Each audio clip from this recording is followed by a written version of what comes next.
What's going on, everyone? Welcome to Movie Emporium's TV review of Snowpiercer Season 4, Episode 2, called The Sting of Survival. This, of course, is once again directed by Christop Schrewe. Okay, guys, the second episode is here. It is officially giving us the other side 9 months prior to what exactly happened to Snowpiercer. And like the first episode, it is bringing the returning characters back. It is another setup episode. And unlike the last episode, Snakes of the Garden, I don't think is entirely successful. And we'll get into why that is. Sting of Survival was always going to be an episode that is going to be difficult to be entertaining, and I don't mean that like is not an entertaining episode. I mean be something new, because once again, New Eden was an interesting new concept for Snowpiercer. It takes us out into the world. It gives us a murder mystery. Somebody is taken hostage, of course, which is a little kid, Lena, and it allows this story to progress in new directions. But the Sting of Survival is something that truly doesn't do that. It's an episode where, once again, you have kind of a big baddie, or a baddie of sorts. I guess he may be more of like an anti-villain. I don't entirely know. And of course, Clark Gregg's is John Milius' character, who I think is an homage to, of course, John Milius, which is a director that I've heard is kind of stern. His directorial style, he's very outspoken. But it just may be like a name homage. But anyways, they take over the train, as we saw in the first episode.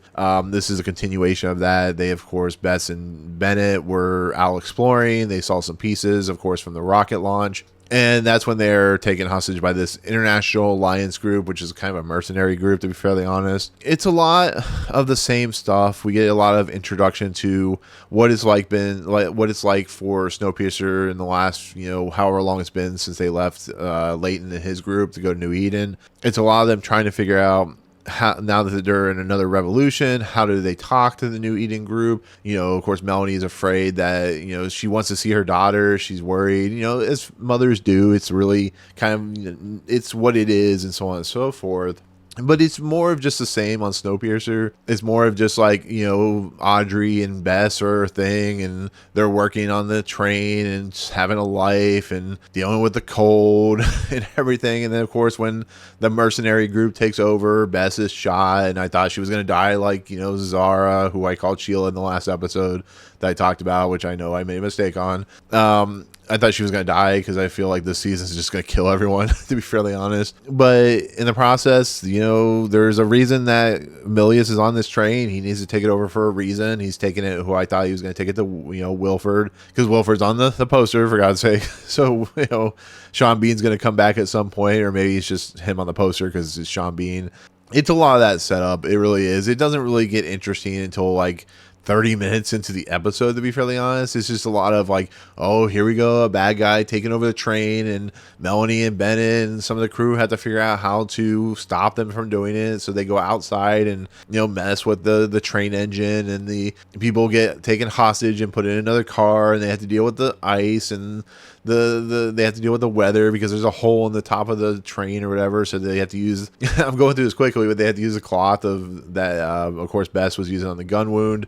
I thought she was going to die at that point. There is a cool moment where they use like the gun that is ice gun or whatever to kill one of the soldiers, and you see like blood like automatically freeze as it's coming up in smoke out of the body, which I thought was a really cool trick.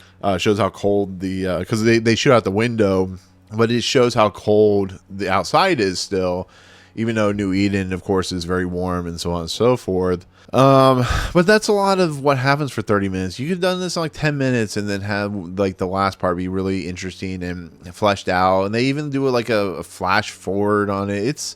I don't know why that Snowpiercer does this sometimes, or why they do this a lot, where it just feels like they run their, no pun intended, their wheels, they spin their wheels on the same thing over and over and over, and it's just not very interesting anymore. It makes me worried, and I've seen a lot of reviews that I've read which don't spoil the show but just kind of give you the main synopsis, and it's what I worry. It's like after the first episode, which I really enjoyed, it's like, okay, here we have another thing where bad guys doing something, and it's just not very interesting anymore, to be fairly honest. I don't hate Clark Gregg for the role he took, but I just think he's a very bland villain. I like Clark Gregg. I think he's fun and entertaining, but he's just a scene chewing bad guy, or at least I think he's a bad guy. Maybe he's gonna be a good guy, who knows. But I don't know. I don't find any of this stuff very interesting. I know you have to introduce the Melanie stuff, but when you lead off with Miss Audrey coming back into New Eden, she's like scarred and stuff like that, and you try to make it out like something truly went terribly wrong with Snowpiercer, and then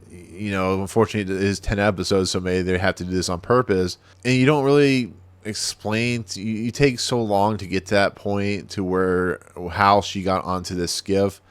It's just not really that interesting. And this is a problem in the early episodes of all Snowpiercer seasons, like the murder mystery in the first season and so on and so forth. It just isn't really that intriguing. But once again, it could have been 10 minutes of this stuff happening. You didn't really need to reintroduce the I guess you could reintroduce the rocket because it plays an important part, but they just re-show a lot of what happens in the first episode with Bess and Till and the taking over the train. I'm like, whatever. I just don't care. But we get to the point where Emilius and his crew take the train into like this underground. They go into like a mountain or something like that. It's underground. And that's when we're introduced to Michael Aronov, who plays Dr. Neiman Rosso. He's an individual that knows, of course, Melanie Cavill, and how they know each other is Nima is an individual that's trying to solve this snow problem, this kind of deep freeze of the new snow age, I guess you could say, of this world of Earth. And how they're doing it is they're testing rockets into the air, which with this compound that allows it to like dissolve. I don't know if this is the exact term, but it allows it to dissolve the clouds that of course they blame on the government and stuff like that. And I found that stuff really fascinating. That's the kind of stuff that pushes forward a season, like what exactly is going on. And he wants Snowpiercer to travel the rails to allow these rockets and stuff to go into the air to dissipate. It's what you would expect for a last season to have this kind of push forward on this type of scenario. So I really appreciate that, and I really found it interesting. And it leads to Bennett and Melanie having a discussion on whether they should help him out. And I think they made the right choice. Well, the next 9 months pass basically after that scene, and we see Bess undercover kind of basically going and having one of them, which Bess volunteers to go to New Eden and explain how the fact that this group, the Mike Aronoff Nima character, have a satellite footage of New Eden, which is kind of cool because now Melanie knows that Alex is all right, so on and so forth. And they're going to like warn New Eden that there's something truly wrong with Snowpiercer, and that they're afraid something that this mercenary alliance group is going to do to take down New Eden. The problem is we don't know exactly what that is. That is a problem. That is something that is really boring. I really hate when they go forward 9 months and it's like, oh, well, I guess we have 10 episodes, so we can't really explain. As no, this mercenary alliance group or whatever, decided that maybe they're going to force the train to do their bidding. They're not really good guys, and maybe Aronof's Nima character is a twirling, twisting mustache individual. But it was so interesting, like that 8 minutes of time in this 50-minute episode or 45-minute episode, where we got some really cool stuff of what they're doing with the Earth and what it explains. And yes, I know some people will be like, well, they have to take over the train to do that. But I'm like, first of all, where was this thing the whole time? It didn't know Snowpiercer was traveling revolutions. This train travels right past their base or whatever. And I'm just like, it feels like a story that they just thought of at the last minute and they included it in there. Or maybe they thought about this a long time ago. But I just feel like a lot of Snowpiercer stories, they're just being invented on the fly. And I'm starting to realize that it starts to bother me a little bit because I love this show to death. That's the reason I reviewed every single episode of the series. But I worry, and I think that this season is going to be a letdown. And that is a problem with the final season. You need to have a lot of interesting concepts. You need to, to finish out story arcs. You need to conclude story arcs and story positions, and you need to finish out the chessboard. All these characters are interesting. I mean, it leads to another Leighton's going on a revenge quest because he's going to protect his people, and they find out what exactly is going on. And I don't know. It's it's the problem with storytelling. I'm not saying I could do any better. I'm just saying from a reviewer aspect, from somebody who really loves the show for what it is, which is a really kind of sci-fi guilty pleasure type show. I guess I think it was Anubis or whatever it was in the third season, where Leighton's having dreams. That was a really interesting episode. That is something really interesting with the take. But once again, this is just another episode where something happened, where bad guys. And once again, we still have 8 episodes to go, so we'll see what happens. But I don't know.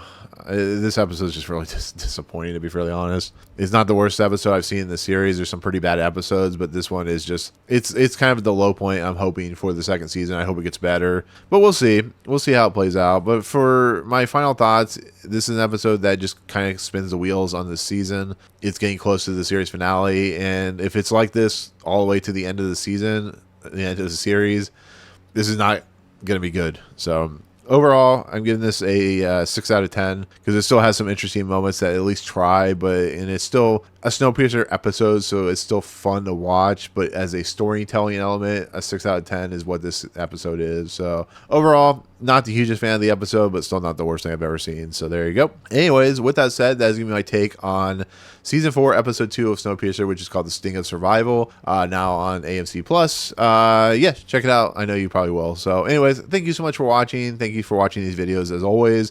Comments below, what do you think of this episode? What do you think of like where it goes? If you disagree with me, I perfectly understand. This might be an episode you really like. It's just my preference, I guess you could say. But anyways, comments below.